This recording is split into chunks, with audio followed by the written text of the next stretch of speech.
We're gonna look at the video called 8 Simple Hacks to Improve Your Health by Ali Abdaal. All right, let's take a look.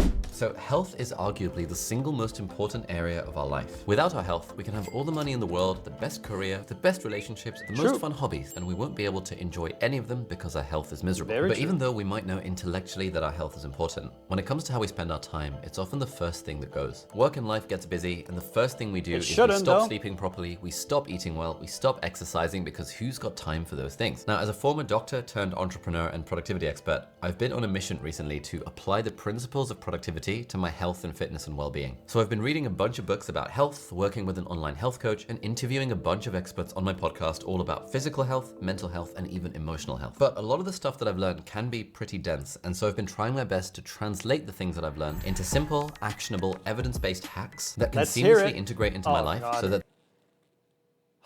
walking. Oh, that's such a slave setup. I would never have a walking treadmill in front of my computer. It's so miserable. The important aspects of my health are on autopilot, so I don't have to think too hard about them. And so in the video, I want to share 8 of these health hacks that have improved my life, and I hope you'll find something to take away from these that you can apply to your life as well. Now, according to the CDC, 1 in 3 adults in the US report not getting enough sleep and not getting enough rest in the day. I suspect the actual number is higher than this because I very rarely meet people who feel as if they're getting enough sleep. Now, one simple hack that I found for improving my sleep in a very easy to remember way is the 3-2-1 method, which comes from my online fitness coach, Dan Go. So the 3 in the method means to stop eating 3 hours before sleeping. This study, for example, showed that eating within 3 hours of your normal bedtime was associated with nocturnal awakening. That's because people eat shit. I've noticed in my own practice, since I've been coaching people for more than a decade, and sleep, I spend a lot of emphasis on sleep.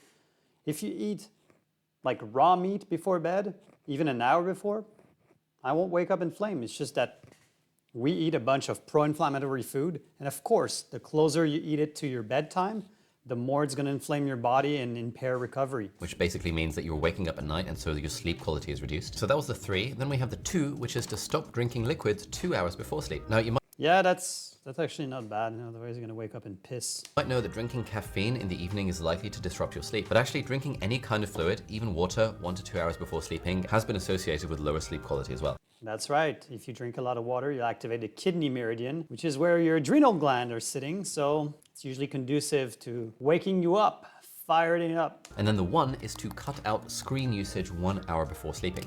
Yeah, that's probably the best one of all the list. And again, there's a bunch of studies that show that if you look at a bright screen 1 hour before sleeping, that's... Actually, in the research I was looking from Matthew Walker, who's a sleep expert at Brixton University, was saying that it's actually 3 hours. 3 hours before bed. They even did tests where they showed screen to people just before bed on one day, and the melatonin production was delayed for like 3 or 4 days after. So it had like a ripple effect. And I'm guilty of that too. I'm not saying I'm better, but yeah, screens are fucking terrible. It's likely to affect your sleep quality, and especially when it comes to phones and stuff. The overstimulation that we get from our phones, which is literally what our phones are designed to do, is something that can make falling asleep a lot harder than it necessarily needs to be. So the way that I personally combat this is that I try my best to just not use my phone in bed, and instead I have a Kindle and also a physical book on my bedside table. There was a study that showed that the backlight from a Kindle doesn't really affect sleep very much, and I find that generally my sleep is better if I'm reading fiction rather than non-fiction. So fiction helps my brain switch off, it helps me immerse myself in a new fantasy land. Fair enough, reading is fine. I'm not a big reader myself. I learn better through videos, but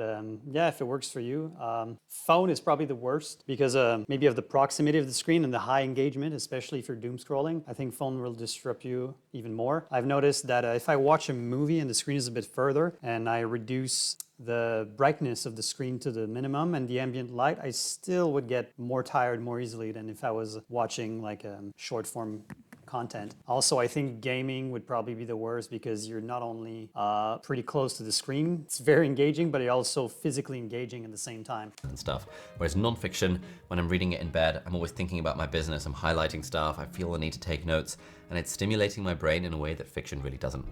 All right, so I've got this graph from 2020, and this shows how many steps on average I was taking each month. And you can see over here in August 2020, there is a significant dip. And this was when I first took a break from my full-time job of being a doctor and ended up sitting on this desk all day making YouTube videos. Now, this is a graph of my body weight, and you can see that there is a fantastic correlation between when I stopped taking all these steps and suddenly my weight absolutely ballooned and I became pretty fat. So if you're watching this video, that's because you're eating the wrong fucking shit. If your body composition depends on the amount of exercise you're doing, that means you're not doing it right. You probably have a job where you sit You should be able to have the body composition that you want without a single minute of training, essentially. Training would just be like adding, if you want to add muscle on top of it, which over time can actually age you. Down all day. And you've heard this before, sitting is the new smoking, and they've done so many studies about this, where basically they show that physical inactivity is this golden bullet that just increases your risk of dying from all sorts of bad things. And as you might have heard, taking 10,000 plus steps a day is generally a very good thing. This meta-analysis of 15 studies, for example, showed that taking more steps per day was associated with a Associated, not causality. progressively lower risk of all-cause mortality. This study showed that in sedentary, overweight individuals, 10,000 steps a day significantly lowered anxiety, depression, anger, fatigue. Just walking is fine, but you don't need an abstract 10,000 step. Just walk when you feel like it. Walking outside is great, especially after a meal. You get nitric oxide production. You can get some stress-lowering stimulus just from hearing the birds and watching the trees and just being in big open spaces and breathing some good air. But it doesn't mean that if you don't get the 10,000 step, you're gonna fucking die. It's so stupid. Confusion and total mood distress. And this study, for example, showed that for every 500 steps you increase per day, the risk of cardiovascular disease decreases by about 6%. So what's the limit? If I go to 50,000 steps, will that reduce it by... It's so fucking stupid. You can't do those claims with percentage like that. Completely irresponsible. And so what I've tried to do is add as many simple hacks to my life to get to my 10,000 steps a day goal. So firstly, the single best thing that I found for this is actually to get a treadmill underneath my standing desk. It was about $300, but it was Slave o'clock. Walking on a treadmill does not give you all the benefits I just mentioned. totally worth it. It's the Walking Pad C2. Fucking I have no miserable. relationship with them at all, but would recommend you can check it out. And I've had this treadmill under my desk for a few months, and I've used it 148 times and walked 255 kilometers in that time. In fact, today, according to my Apple That's so fucking sad. What wasted energy. Watch, I have racked up about 5,000 steps already and I haven't really left the house. So the treadmill has been a surprisingly simple hack. Maybe that you should. Let me get in more steps in each day. Secondly, wherever possible, I like to take Zoom calls while I'm walking. Thirdly, if I have to go somewhere for dinner or something and it's within about 40 minutes of where I live, I'll often choose to walk rather than drive or take the train. And usually while I'm walking, I'll listen to a podcast or something, but again, it just gets the steps in because 40 minutes there and back basically gets me to about 10,000 steps. I coach so many people who get fucking obsessed with their step counts. It's fucking annoying. And it's just been helpful to monitor it with my Apple Watch. You can do this like Don't use those watch. basically any phone. You They'll drive you crazy. don't need a smartwatch, but every phone has a step counter in it as well. So if you have your phone in your pocket, you can see how many steps you've done. And since becoming conscious of the fact that I'm trying to get 10,000 steps a day, I have increased my step count each day. Okay, so earlier this year, I got a bunch of blood tests done. And then when the doctor was kind of talking me through the results afterwards, he asked if I have a particularly stressful job. And I said, well, no, I don't really have a stressful job. I just sit around making YouTube videos. And then he said, okay, but has anyone around you ever said that you need to take a break? And I was like, yeah, everyone around me tells me I need to take a break. And he was like, I thought so because your stress markers are elevated. And that is like really bad for someone of your age. And I was like, wait, what? My stress markers are elevated? I don't feel stressed. I don't feel like I have a particularly stressful job. But then I look at my calendar and it's like back to back, one thing to another, to another, to another, to another. Stress can come in all forms. The body cannot always distinguish what causes the stress. So whether you have thermal stress, exercise stress, physical stress, nutritional stress, relationship stress, money stress, they all pile up. And this whole like running your own business thing, I thought it would give me more free time than kind of working in medicine, but actually it gave me a lot less free time than working in medicine. And there is that nice quote, which is that, you know, entrepreneurs work 60 hours a week to avoid having to work 40 hours a week. I think that's very true. And again, chances are if you're watching this channel, I suspect your stress levels are high as well because you're probably busy, you like to be productive, you've got lots of things going on. And what the doctor said is that I should meditate more. And I was like, oh, meditation, like, who cares? But then I saw some studies, and those studies showed that if you meditate, it reduces your blood pressure, it reduces your cortisol levels, which is a stress hormone, it reduces your heart rate, reduces your cytokine levels, which is a marker of inflammation. It can also increase Meditation is great. I have nothing against it, but again, it shouldn't feel forced. If you have to do something every day that makes you miserable and you don't have a desire for it, then I don't think there's any point to do that. Also, I think a better angle is asking you, where are the stressors first, and get rid of those at the root cause instead of having all that stress and trying to compensate with the meditation. If you get rid of the stress in the first place, then you won't need as much meditation. your self-compassion and your attention and your focus. And so there's just like a mountain of evidence saying that meditation is good for you. And so I was like, okay, fine, I'll do some meditation. And then I thought, okay, what app should I use for meditation? Because obviously I want it to be easy. And obviously the name Headspace. Again, for meditation, you don't have to do one specific type of meditation. There's so many different ways of approaching it. You just need to find something that is meditative for you. It can be like a cooking, it can be walking outside, can be meditative as long as you don't have your phone. It can be at looking at a candlelight. It can be repeating a mantra word like I'm loved. For me, what I do, I just sit down and I breathe in, I gather some love, and I'm trying to send it mentally to all the people that are important to me. So yeah, just take your pick of whatever works for you and go ahead. Space came to mind because they basically dominate the space. And so we reached out to them and they very kindly agreed to sponsor this video. So thank you, Headspace, for sponsoring this video. Headspace is great. And I'm actually closing a moment of really all of my friends, and about half of them have done it, and they've said, oh my God, this was game changing. And it's gonna sound weird, but that is to do a DEXA scan. And a DEXA scan is basically a full body X-ray. And in hospitals, we use DEXA scans to measure the Is there any fucking health hacks in there that doesn't involve an app or a gadget? bone density of patients who might be having osteoporosis. But the really cool thing about a DEXA scan is that it can tell you how much muscle you have and also how much fat you have and also the distribution of the muscle and the fat around your body. First thing to say is that they are somewhat expensive. Well, you know, it's about $120 to get a DEXA scan depending on where you go. I personally think that it's absolutely worth it because any amount of money you can spend on your health, if it changes your behavior, will pay dividends further down the line.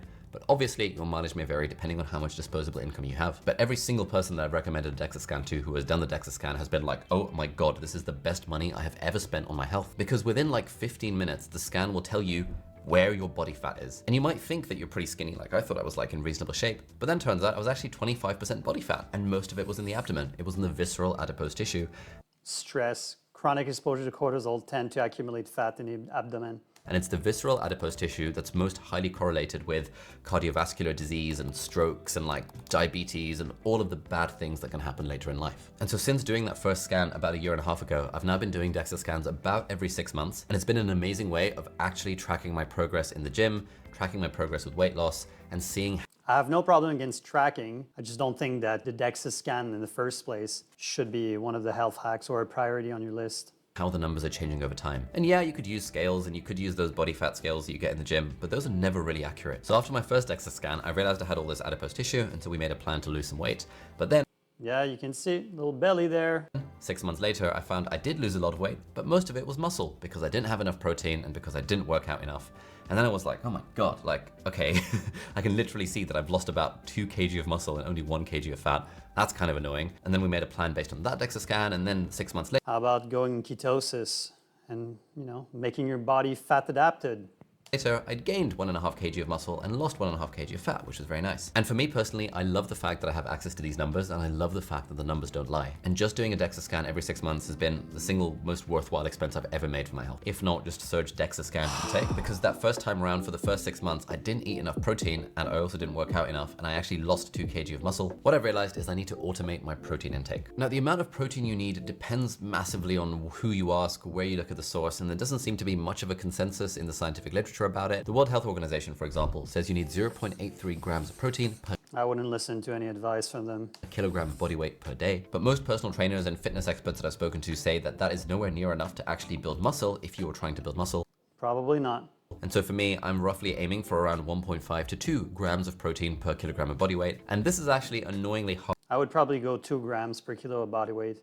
to get in my diet because I tend to skip breakfast, and then like lunch and dinner, it's like I have to actively think about protein. But one thing that I've started to do to automate my protein intake, again, based on Fucking garbage powders again. Guys, not all proteins are equal. The more you cook it, the more you transform it, and the more you process it, the more you will lose those amino acids, those vitamins. It's a whole package. When you eat animal flesh, there's a whole synergistic systems of nutrients that works together in order to be more bioavailable. This fucking powder is not doing it. advice from my fitness coach, Dad Go. It's really simple. It's basically to just have a protein shake in the morning. And when I have a protein shake in the morning, I get at least 40 grams of protein, sometimes 50, depending on which product I use. And now it's way easier to hit my protein goal because if I just have like a 30-gram serving of protein for lunch and then a 30-gram serving of protein for dinner, that's like 110 grams. That's pretty reasonable. Now, the 2 different types of protein shake that I use are firstly Huel. I use Huel Black, 400 calories, 40 grams of protein in the morning if I feel like making it. Or if I'm on the go and I don't feel like making it, I'll use the Optimum Nutrition pre-made protein shake, which is 50 grams of protein All garbage, prepackaged shit. for 300 calories, which is quite nice. No affiliate relationship or anything with these brands, although Huel do sponsor some of the other videos on the channel, but they're not sponsoring this one, so whatevs. But ever since I started automating my protein intake by literally just having a shake first thing in the morning, I have actually been hitting my protein goals broadly. And I've seen that reflected on the DEXA scan. You know, the scan I had a year after my first one showed that I gained 1.5 kg of muscle and lost 1.5 kg of fat. And in those 6 months, I made an active effort to up my protein intake. All right, next we come to the idea of flexibility and mobility. Now, I'm not at all very flexible. Fair enough. That's probably the best point of the whole list. And I'm not at all very mobile. But there have been some pretty reasonable studies that show that if you do have a baseline level of flexibility and mobility, it helps reduce the risk of injury when you're exercising, which is always a good thing. And for example, this meta-analysis found that the benefits of stretching in middle-aged to older adults reduced arterial stiffness, heart rate, and blood pressure, and improved vascular endothelial functioning. And so if stretching is good for middle-aged to older adults, it's probably good for younger adults as well. Now, I've tried so many ways to incorporating stretching into my life, but 2 of them have so far worked. The first one is that every now and then I will randomly put on a stretching routine on YouTube, and my favorite channel Can he do anything by himself? God damn it, you always need like someone to tell you what to do. for this is Juice and Toya, who have like great videos with stretch routines and things like that, so that's great. In particular, I love their routines for tight hamstrings and hip flexors, which are the 2 areas I struggle with most. And recently I've also started using an app called Pliability. Again, like no relationship with this app at all. They do not know I exist, but if Pliability is watching this, let me know. But basically it's an app that every day just gives you a stretching routine to do. And it's like a 20-minute thing that I do in the evening. I just roll out my Lululemon yoga mat, and for 20 minutes before bed, I just prop my phone up. And it's like nice because it's very static stretches. It's like you're in each pose and you're just holding it passively for like 3 minutes at a time. And there's nice relaxing music, and the production value is nice, and they occasionally have dogs and stuff that go into the frame. And it's a very nice way to wind down for the evening. And so it sort of doubles as a bit of a meditative thing as well, because I can help switch my mind off. But then it's also helping me improve my flexibility and mobility through these sort of passive stretches that don't take much effort. All right, Fair enough. I do encourage mobility and stretching. I think they're very relaxing, especially before bed. You don't need an app for that. I teach my clients to do more like intuitive stretching according to what's tied to their own body weight and their own stress level, to their own body shape and stress level. The thing is, if you have certain imbalances in your body and you follow someone else's routine, how do you know if you're addressing those specific imbalances that are unique to yourself? Some of the exercise might be beneficial, others might be a death sentence. So be very careful. ultimate hack is one of these. So I used to really struggle with, of course, pills. With actually being consistent with taking my pills. I take a couple of supplements. I take the Heights Smart supplement, which is a big multivitamin thing that has like blueberries and stuff. I take the Heights Smart probiotic, which is a probiotic. And I take a couple of bits of medication like finasteride and minoxidil for my hair loss. But I would always be very inconsistent in taking these because it wasn't built into my routine until I realized that, you know, when I was working as a doctor, we would give these Dosset boxes to our patients and it would help them take their pills. And so I just thought one day, I'm just gonna buy one of these from Amazon. And so I bought one of these from Amazon. And now it helps me stay consistent with taking my pills, which is fantastic. So if you take any supplements or pills or anything, and you're having to bring them up manually, do not take any supplements or pills unless you have concrete proof that your body needs it or lack into it. And if you do, always trying to address it through proper nutrition and lifestyle first. And also trying to get your blood work interpreted by a real expert. Maybe like someone like Stephen Thomas, great guy. Such a faff. It's so nice just being able to once a week just fill this up for the whole week. And as I know, like I forgot to take them yesterday because even then I still forget sometimes. But today's Friday, I took them today, this morning. And then the final hack is my productive and evidence-based skincare routine. And this basically involves just 3 products. I've talked to a bunch of dermatologists and this is broadly the stuff that they recommend. And I've got all the details about that in this video over here, which is my evidence-based skincare routine. So if you're probably gonna put some toxic fucking cream on his face that artificially stimulate health, but essentially that doesn't address the root causes. Probably adds even more toxicity to your body. interested, then do check that video out, and I promise it will change the way you approach your skincare routine. So thank you so much for watching, and I'll see you in the next video. Bye-bye. That sucked. Terrible. Okay, guys, well, again, I think people are so far removed from what true health is nowadays. Little simple things like walking outside, not on a fucking treadmill, eating the proper animal-based diet. I mean, he didn't even talk about nutrition. I think nutrition is extremely important. I would suggest going for something animal-based with as little carb as possible, something like keto or carnivore or primal diet. I think this is the way to go forward. It's a great way to reduce inflammation, improve your sleep, and most aspect of your health. Also, spend some time outside in the sun, setting up your circadian rhythm as well, going outside Get some true sunlight in your eyes, very important as well. If you want to look good and feel good, true health is not based into gadgets, powders, pills, and all that nonsense. So guys, make sure you follow us because we're gonna bring a lot more information on how to improve your sleep or improve all aspects of your health to make sure that you look and feel your best.